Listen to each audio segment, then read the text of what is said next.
예수님이 정의 내리신 자유에 대한 정의를 가지고 같이 묵상해 보며 자유의 개념을 마지막으로 정리해 보기를 원합니다. 제일 첫 번째, 사람들은 자유를 위해 다양한 것들을 요구합니다. 예수 믿지 않는 사람들이건 모든 인류는 자유가 있으려면 이런 것들이 있어야 됩니다 하고 자유의 선제 조건들을 얘기를 해요. 어떤 게 있을까요?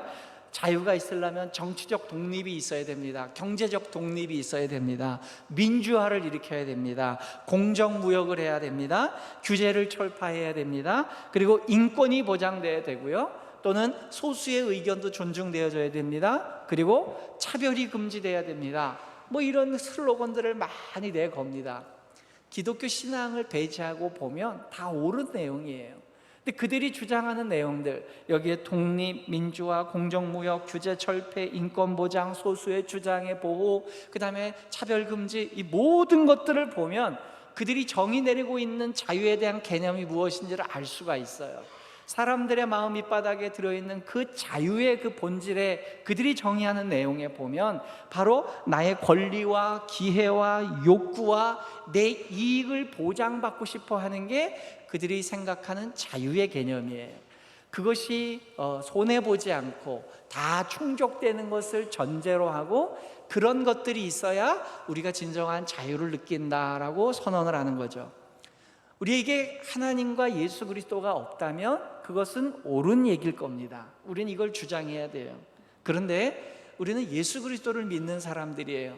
그러다 보니까 일반 사람들이 알고 있는 이 정의와 요구보다 더 높은 차원의 것들을 우리는 이해할 수가 있어야 된다는 거죠. 그럼 그게 뭐냐? 두 번째, 예수께서는 진리가 우리를 자유롭게 할 것이라고 말씀하셨다는 거예요. 예수님은 전혀 다른 차원의 필요 충분 조건을 이야기하고 계세요. 세상 사람들은 이런 것이 있어야 자유로운 사람입니다, 자유로운 상태입니다 라고 선언을 하는데, 예수님은 사람들이 생각하는 것과 전혀 다른 차원의 전제 조건과 필요 충분 조건을 얘기하고 있어요. 그게 바로 뭐냐? 진리라는 거예요. 오늘 우리가 읽은 본문 8장 32절 한 절을 다시 한번 다 같이 한번 외쳐 읽겠습니다. 진리를 알지니 진리가 너희를 자유롭게 하리라. 아멘. 여러분, 전혀 다른 내용이에요. 진리하고 자유하고는 전혀 상관이 없을 것 같은데 예수님은 우리가 진짜 자유로우려면 진리를 알아야 된다는 거예요. 진리가 무엇이고 진리의 정체를 알을 때에 우리가 진짜 자유로워질 수 있다는 거죠. 어찌 생각해 보면 예수님의 이 정의, 진리를 아는 것이 자유다라는 이 정의 안에 기독교의 교리와 교훈의 아주 함축적인 내용이 거의 많이 들어가 있다고 생각하셔도 별로 틀린 말이 아닙니다. 그럼 이제 질문이 나와요. 왜 진리를 아는 게 자유를 보장받는 것일까? 여러분, 이것은 무엇과 관련되냐면요, 자유의지와 관련이 있는 거예요. 예수 그리스도를 제외한 우리 모든 인류는, 과거와 미래, 현재의 모든 인류는 우리가 각 개인이 갖고 있는 자유의지는 타락을 했기 때문에 그것은 본성적으로 우리는 악을 향해 달려갑니다.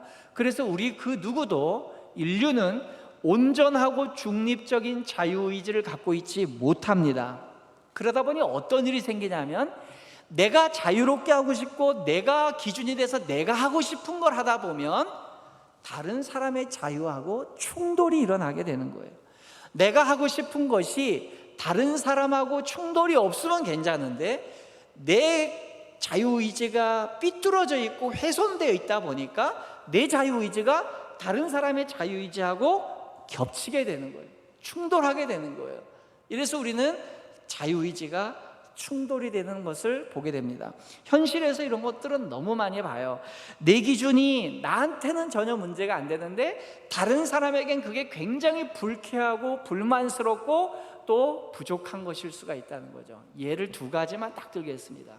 첫 번째는, 여러분, 살림 주방도 그렇고 책상도 그렇고 주변을 막 널어놓고 쓰는 사람이 있어요. 막 쌓아놓고 널어놔야 편해요. 근데 어떤 사람은 그걸 정리를 다 해야지 마음이 편해요. 어떤 게 옳은 거예요? 둘 다 옳은 거예요. 자기 하고 싶은 대로 하면 돼요. 문제가 어디서 생기냐? 자기 것만 깨끗이 하면 되는데 남의 책상까지 치워주면 스트레스가 되는 거예요. 또 자기 책상만 어지러우면 괜찮은데 남의 책상까지 침범해서 어지러우면 이게 불편해지는 거예요. 두 번째 예가 있습니다. 이건 담임 목사가 겪은 일이에요. 제가 젊을 때 자취생활을 좀 하다가 결혼을 했어요.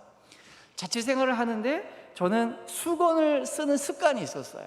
그게 뭐냐면 제가 깨끗해 보이죠, 사람이. 굉장히 깨끗해요, 사람이. 근데 간혹 더러운 게 있어요. 그 중에 하나 뭐냐면 저는 수건을 얼굴을 닦고 몸을 닦고 발을 닦아요. 그래서 수건 하나로 얼굴과 몸과 발을 다 닦는 거예요. 왜 그렇게 됐냐? 저는 선생님들이 가르쳐준다라는 거예요. 선생님들이 이런 노래 가르쳐주더라고요. 머리, 어깨, 무릎, 발, 무릎. 그래서 머리 닦고 몸 닦고 발 닦고, 충격적인 거 뭐냐? 발, 무릎, 발 거꾸로 올라온다는 거예요. 발을 닦았던 걸로 얼굴을 닦고 있어요. 저는 그게 문제가 전혀 되지 않았어요. 결혼해서 뒤지게 혼났습니다.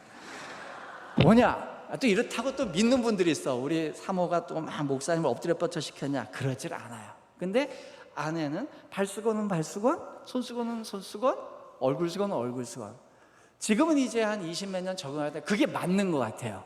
저는 이제 발을 얼굴수건하고 같이 닦는 친구들을 보면 혐오스럽습니다, 이제는. 예, 그렇게 말 잘 듣는 남편인 거죠. 이 말도 하면 안 되는데 또. 예. 자, 어쨌든 나한테는 별로 안 중요한 것 같은데 남한테 되게 중요한 문제가 있고요, 남한테는 별로 안 중요한데 나한테는 되게 중요한 문제가 있는 거예요. 왜요? 우리 각자의 기준이 틀리기 때문이에요. 내 자유의지하고 남의 자유의지가 부딪히는 거죠.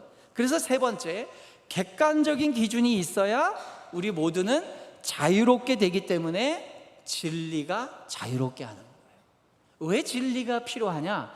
객관적인 기준이 있어야지만 우리는 거기서 다 자유를 느끼게 되는 거예요. 여러분, 신호등을 예를 들어 볼까요? 모두 다 신호등을 지키며 파란불 빨간불 돼 있는데 아니 아무도 안 다녀요. 그러니까 어떤 운전자가 아유 뭐 내가 신호등 지킬 이유가 뭐 있어? 그러면서 내가 막 다녀요. 그냥 신호 위반하고. 여러분, 그게 자유입니까?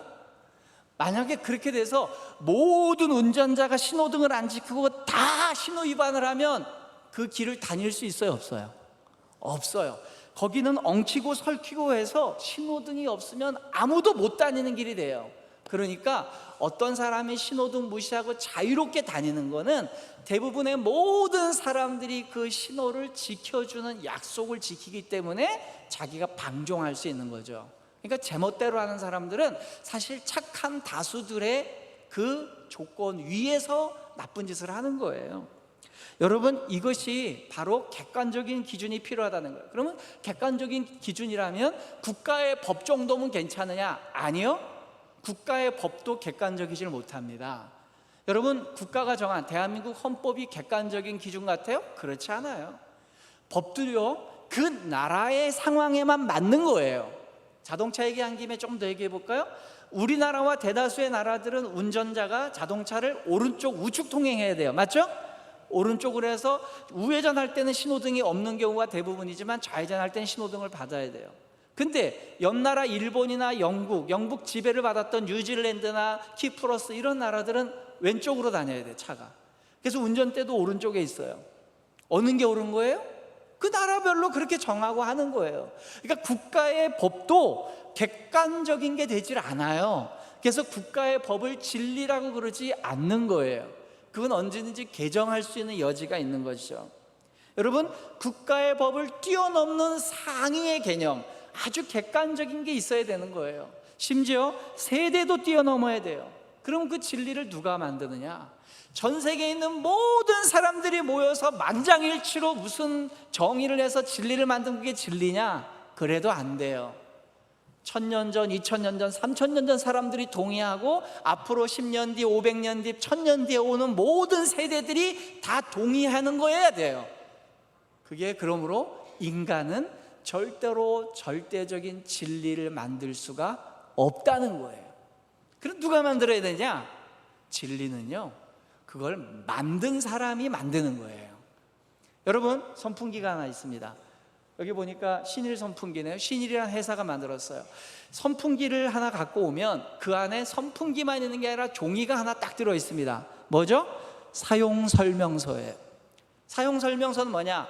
이 제품은 이렇게 조립해서 이렇게 사용해야 됩니다 라고 만들어 주신 거예요. 누가 사용 설명서를 줬죠? 이걸 만든 사람, 만드는 회사가 넣어놓은 거예요. 그렇다면 이 세상도 세상을 만드신 분만이 이 세상의 원칙과 기준을 만드실 수 있는 거예요. 그분이 누굽니까? 여호와 하나님이십니다. 야훼 하나님께서 이 세상을 만드셨기 때문에 이 지구와 우주를 만드신 다음에 인간을 만드신 다음에 이 지구와 인간은 이렇게 사용하는 거야 라고 원칙과 기준을 만들어 주셨어요. 그거를 진리라고 얘기하는 거예요. 아멘? 그러므로 진리는 오직 하나님께로만 오는 거예요.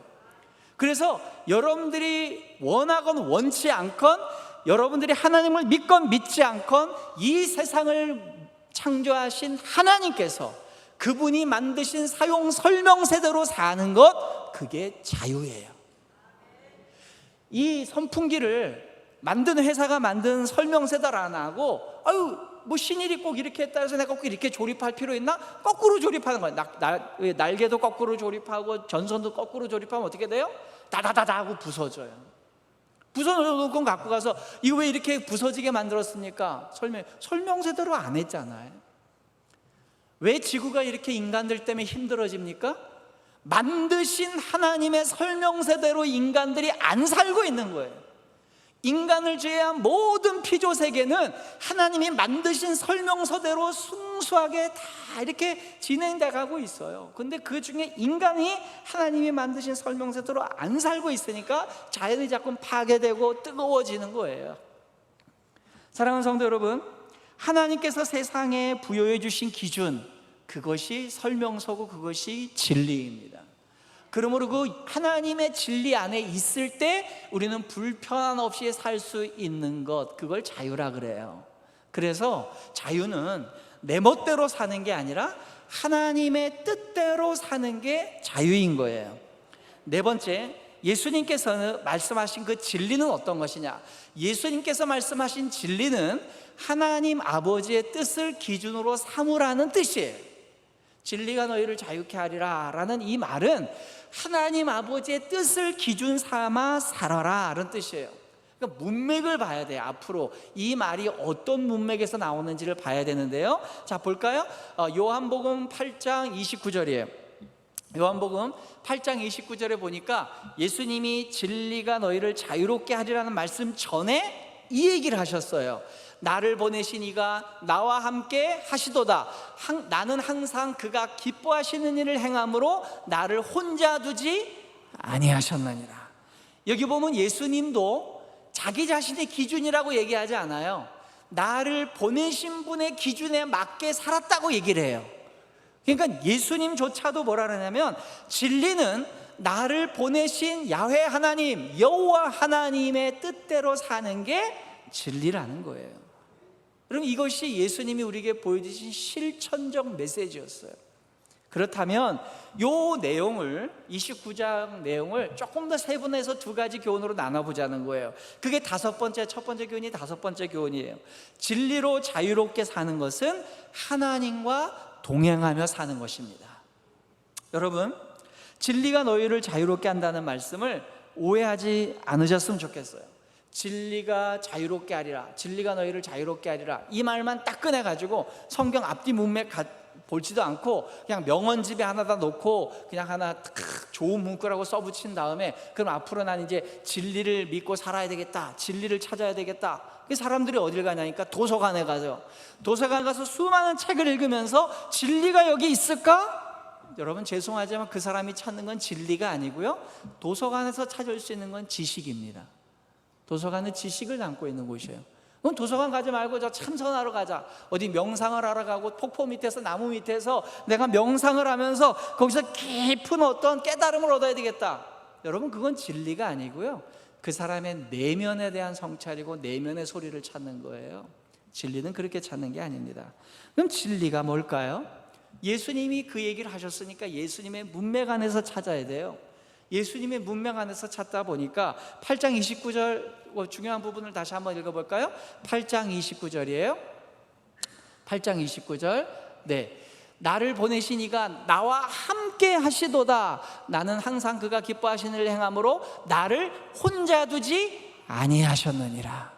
여기 진리가 뭐냐면요, 내가 항상 나를 보내신 이와 함께 할 때에 그때 진리를 알 수 있다는 거예요. 그러므로 진리는 절대 혼자서 습득할 수 있는 게 아닙니다. 진리는 나를 창조하시고 나를 만드신 그 하나님과 동행할 때에 얻어줄 수 있는 거예요. 그러니까 뭐 하나님하고 상관없이 내 혼자 어디 명상을 가거나 나 혼자 참선을 하거나 나 혼자 연구를 해서 얻어낼 수 있는 게 아니에요. 여러분, 이건 우리가 실제로 실천해야 될, 매 순간 실천해야 될 문제예요. 휴가철이다 보니까 가족들이 휴가 떠나고 이럴 때가 있어요. 언제 이걸 경험할 수 있냐면, 모든 가족들이 다 휴가를 떠나고 나 혼자 몇 시간 동안, 며칠 동안 집에 나 혼자 있어야 된다, 아니면 사무실에 나 혼자 있어야 된다. 그럴 때에 그때 그 사람이 진짜 자유인이냐 아니냐가 그때 판별이 나는 거예요. 아무도 보는 이가 없고 아무도 없는 곳에서 나 혼자 있을 때에 하나님도 나하고 같이 있다고 여기지 않고 내 멋대로 행동한다면 그 사람은 자유인이 아니에요. 하나님을 의식하지 않고 내 멋대로 하는 그 행동이 나중에 나에게 나의 자유를 속박하는 엄중한 결과로 나타나게 됩니다. 진짜 자유인은 어떤 사람이냐? 아무도 지켜보는 사람이 없고 아무도 보는 사람이 없지만 철저히 나 혼자 있는 그 시간에 하나님이 나와 함께 하시다는 그 의식을 가지고 그 시간을 보내는 사람이에요. 그게 진짜 자유인입니다. 여러분, 그러면 여섯 번째, 진리로 자유롭게 산다는 것은 하나님께서 기뻐하시는 일을 행하는 것입니다. 동행하는 걸 넘어서서 동행하고 있는 그분이 기뻐하시는 걸 하는 게 하나님께서 진리를 보여주시는 자의 혜택인 거예요. 여러분, 우리는 제일 첫 번째 과제가 하나님과 동행해야 돼요. 근데 동행하는 것보다 더 중요한 건 그 동행하는 하나님이 기뻐하는 일을 해야 돼요. 여러분, 동행하는 건 할 수 있어요. 어떤 분이랑 저랑 홍길동 씨하고 제가 같이 길을 가요. 자, 같이 갑시다. 가는 거예요. 어때요? 갈 수 있죠? 동행하고 있어요. 근데 밥 먹을 때마다 싸워요. 나는 짬뽕 먹을 건데, 난 짜장인데, 내가 오늘 한식 가고 싶은데, 나는 일식 가고 싶은데, 나는 냉면 먹고 싶은데, 나는 메밀 먹고 싶은데, 싸워요. 그러면 이거는 동행하지만 상대를 기쁘게 해주는 건 아니에요. 여러분, 하나님하고 동행하지만 내가 좋아하는 일을 위해서 하나님을 이용하는 게 아니라 하나님이 기뻐하시는 일을 위해서 내가 쓰임받는 게, 이게 하나님이 원하시는 진짜 진리 가운데 거하는 자유인 거예요. 그런데 대부분의 사람들이 반대로 사는 경우가 많아요.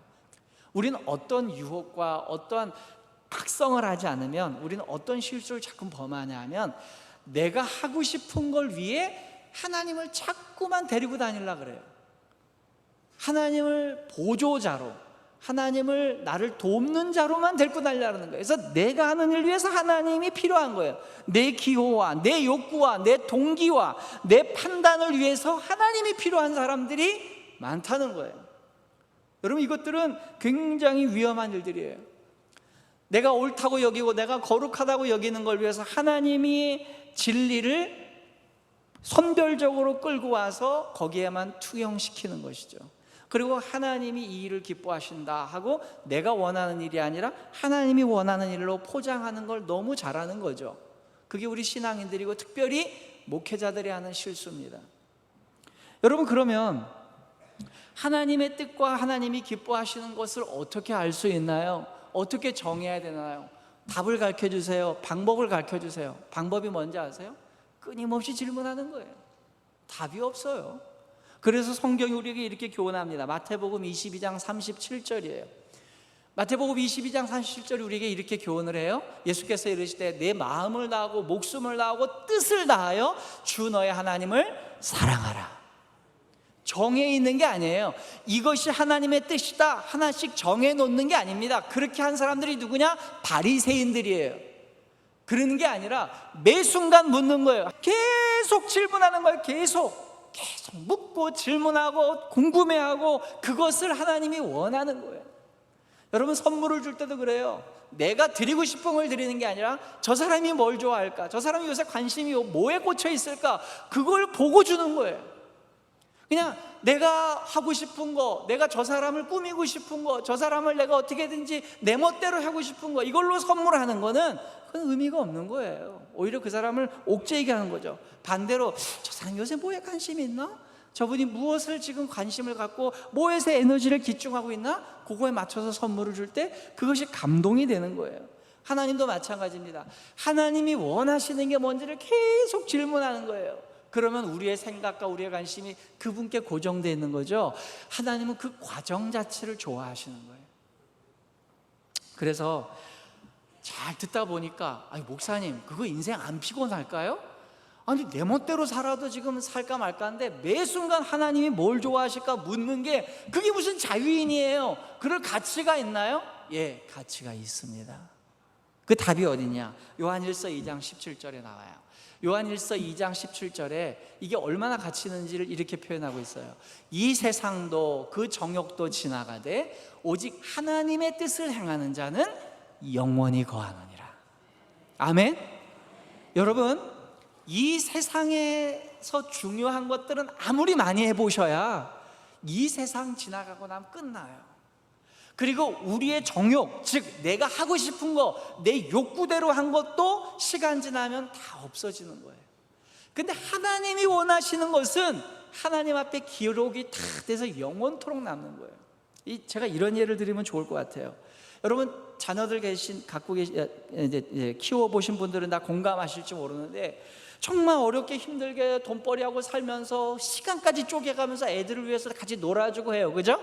그러면서 애들한테 휴일날 어디 놀아주고 또 캠핑도 해주고 좋은 데 데리고 가지고 놀이동산도 해주고 좋은 거 먹여줘요. 그러다 한참 큰 다음에 애들하고 갈등이 딱 생기는데 얘기를 해요. 그럼 애들이 첫 마디가 뭡니까?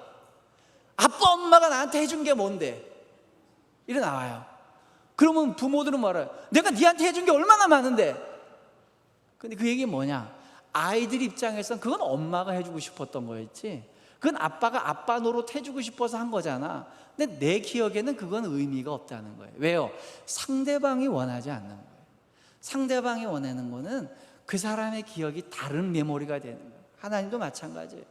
우리는 우리 나름대로 이렇게 해주면서 하나님을 구슬려가고 설득하면서 내가 원하는 뜻대로 막 하나님을 이용해요. 그래 놓고는 천국 가서 하나님이 저한테 맡기신 모든 뜻을 이뤘습니다. 아니 나 너한테 그런 거 맡긴 적이 없는데?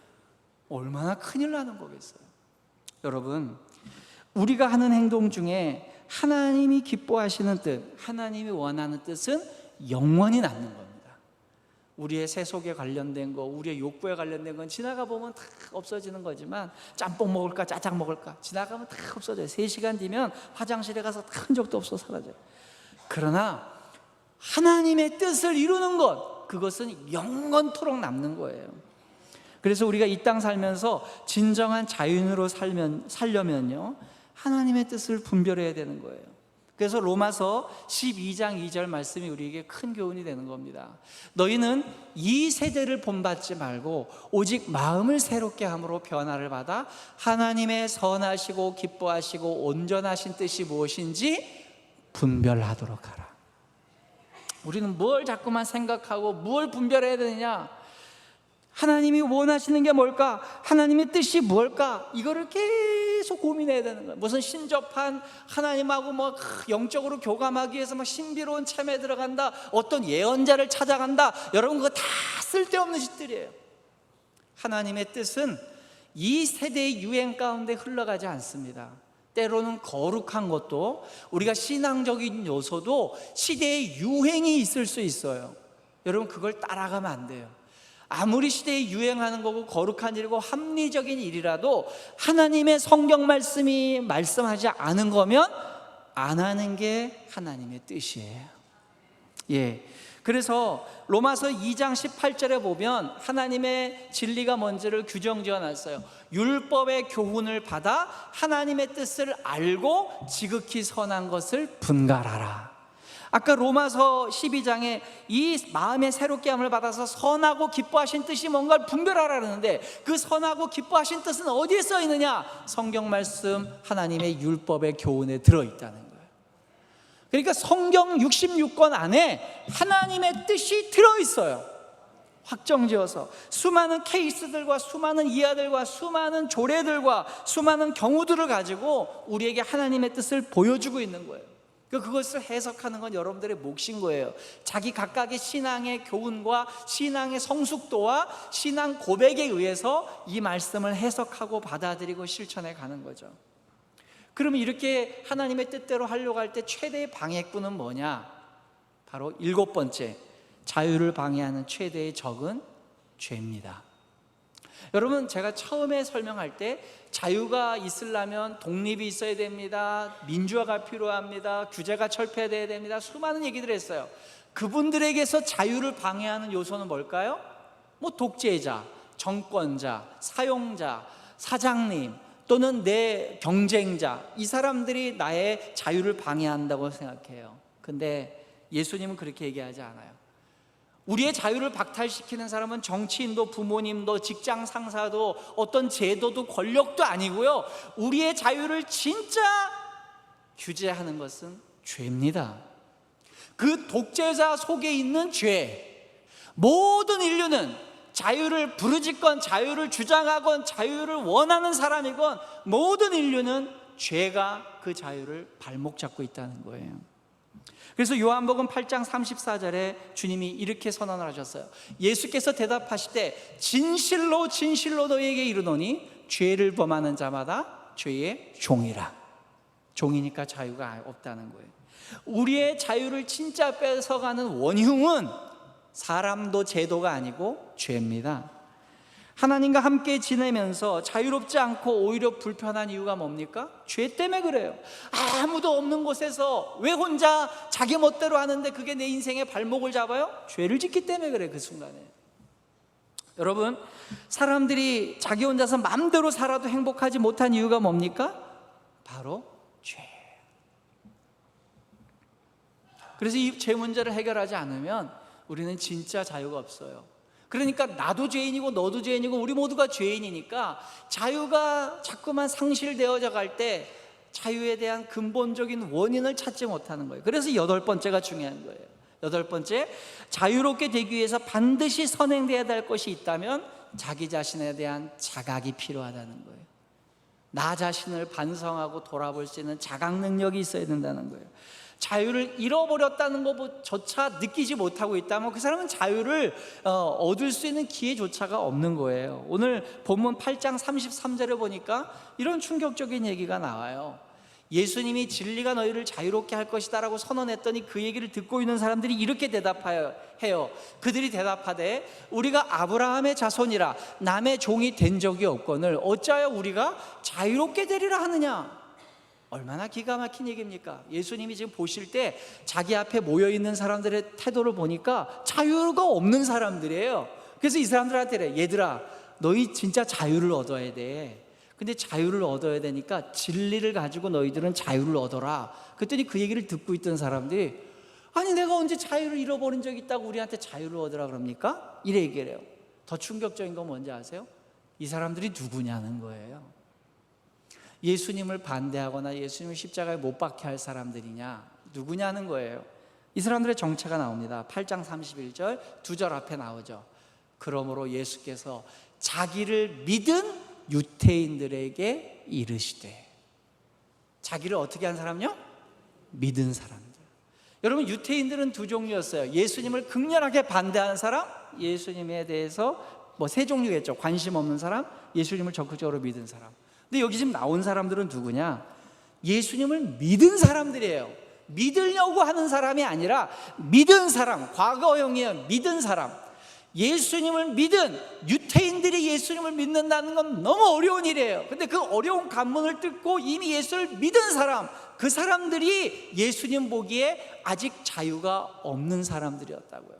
그들 속에 진리가 없었다고요. 객관적인 기준이 없었다고요. 그래서 그들에게 너희들은 주관적인 기준을 다 내려놓고 객관적인 진리인 진리를 붙잡고 진짜 자유를 누려라. 그리고 너의 죄성을 정확하게 자각하고 그것에 사함을 받아라.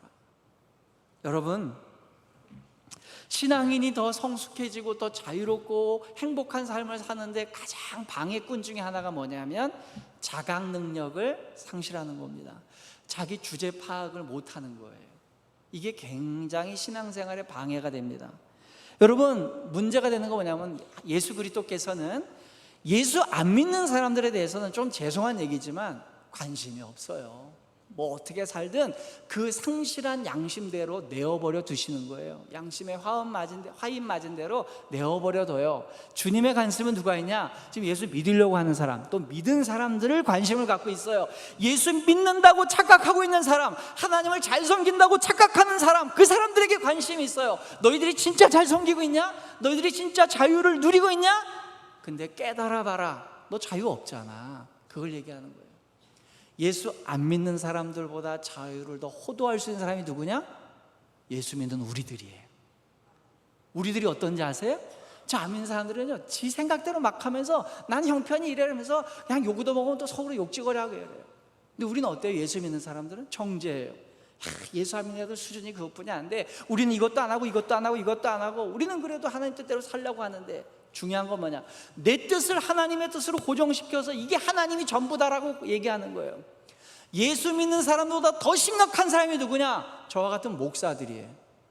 이래 설교하고 하면 와, 내가 아는 하나님이 다야.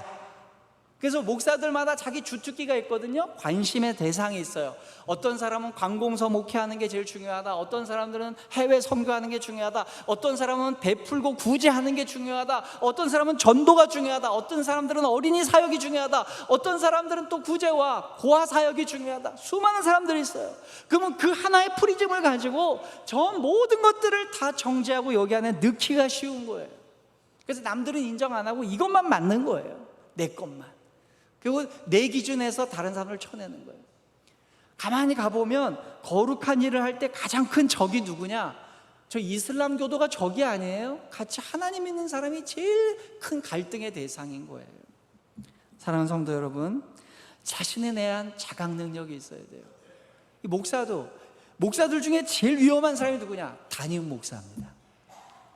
담임 목사는 자기가 결정한 게 이 공동체 전체에 영향을 미칠 수 있기 때문에 내 뜻대로 하고 싶은 욕구가 계속해서 일어나는 거예요. 그때 자각을 해야 돼요. 이게 내 뜻이냐 하나님의 뜻이냐. 그렇지 않으면 하나님 앞에 갔을 때 이 땅에서는 뭐 내가 하고 싶은 거 다 할 수 있겠죠. 근데 하나님 앞에 갔을 때 갈 수나 있을지 모르겠어요. 그래서 정신 바짝 차리고 살아야 되는 거예요. 예, 내가 이 땅에서 내 맘대로 살면 하나님의 뜻하고는 점점 멀어지는 거예요. 그러나 하나님의 뜻대로 살려면 내가 하고 싶은 것들을 좀 내려놔야 되는 거죠. 마지막 9번째, 죄에서 자유롭게 하실 분은 오직 예수 그리스도뿐이 없는 줄 믿으시기 바랍니다. 여러분, 요한복음 8장 35절 36절에 이렇게 예수님이 친히 얘기하셨어요. 종은 영원히 집에 거하지 못하되 아들은 영원히 거하나니 그러므로 아들이 너희를 자유롭게 하면 너희가 참으로 자유로우리라. 아멘? 여기 뭐라고 얘기하셨냐면 종은 자유를 줄 수 없다. 왜? 종 자기도 자유를 잃어버렸으니까. 그러나 아들은 자유를 줄 수 있다는 거죠. 왜? 아버지의 권한이 종을 자유를 풀어줄 수 있는 권한이 있기 때문에. 그럼 이 아들이 누구냐? 예수 그리스도예요. 근데 여기서 중요하게 보셔야 될 게 뭐냐? 예수님이 처음에 얘기하실 때는 진리가 자유롭게 할 거라 그랬어요. 그죠? 근데 지금 이 이야기를 마치는 시점에서 뭐라 그러냐면 아들이 자유롭게 할 거라는 거예요. 그러면 어떻게 돼요? 진리가 누구예요? 아들인 거예요. 무슨 말인지 이해되셨죠? 진리가 자유롭게 할 건데 그 진리가 누구냐? 아들도 자유롭게 한대요. 그러면 누구예요? 진리가 아들 대신 예수 그리스도예요. 그래서 이 땅에 하나님뿐이 안 계시는데 세상을 만드신 삼위일체 하나님 중에 3일 중에 한 분이 예수 그리스도예요. 근데 하나님 저 하늘 끝에, 우주 끝에, 우리의 영세계 위에 있는 그분을 직접 우리가 만나고 교감할 수가 없으니까 우리가 하나님의 뜻을 분별하는 게 뭐냐? 예수 그리스도께서 사신 방식과 방법을 보고 그분의 말씀이 진리로 받아들이는 거예요. 그래서 예수님이 진리고 예수님이 우리에게 자유를 주시는 분인 거예요. 우리의 삶의 우선순위를 예수께 두면 그 사람에게 자유가 있는 겁니다. 결론입니다. 제가 기도할 때마다 하나님의 뜻이 하늘에서 다 이루어진 것처럼 우리 가운데 주의 뜻이 이루어지게 해달라고 기도하는 겁니다. 담임 목사가 제일 우선적으로 기도를 하는 거예요. 하나님 아버지한테 기도하는 거죠. 그러면 이걸 이렇게 할 필요가 있냐? 비교할 수 없이 좋은 거예요. 내 멋대로 사는 것과 하나님의 뜻대로 사는 게 어떤 게 더 좋냐? 하나님의 뜻대로 사는 게 더 좋다는 게 예수님의 고백이고 그게 우리의 고백이 돼야 될 줄 믿습니다. 왜냐하면 이 얘기에 끌고 온 유태인들이 아브라함을 끌고 왔어요. 우리 아브라함의 자손인데 우리가 왜 자유가 없습니까? 여러분, 아브라함을 그 사람들이 굉장히 오해한 거죠. 아브라함 어떤 사람입니까? 75세가 될 때까지 75년 동안은 아브라함이 자기가 하고 싶은 대로 살았어요. 그래서 우상 만드는 게 직업이었어요. 근데 하나님이 관심 갖고 그의 이야기를 하나라도 빠짐없이 다 기록해 놓은 게 언제냐? 그가 하나님의 뜻대로 살기 시작한 75세 때부터예요. 75세 때 하나님이 아브라함을 데리고 나가시는데 뭐라고 했냐? 앞으로 이렇게 할 건데 네 뜻은 뭐냐? 합의해서 한 게 아니라 내가 갈 바를 알지 못하고 떠났다는 거예요. 내가 내게 앞으로 지시할 곳으로 출발하라는 거예요. 지시 다 해놓고 어디로 가라 이게 아니라 앞으로 지시할 때니까 넌 일단 출발해라. 그거 믿고 출발한 사람이 아브라함이에요. 그 인생을 산 사람의 후손이라는 사람들이 내 뜻이 분명하지 않다고, 내가 이해가 충분히 안 됐다고 하나님의 뜻대로 안 살려고 한다면 그들이 과연 자유인인가라고 주님이 묻고 계시는 거죠. 사랑하는 성도 여러분, 아브라함처럼 때때로 우리가 충분히 납득이 안 되더라도, 우리가 충분히 이해가 안 되더라도 내 뜻보다는 하나님의 뜻대로 살면서 참된 자유를 누리시는 여러분들 되기를 주의 이름으로 축원합니다.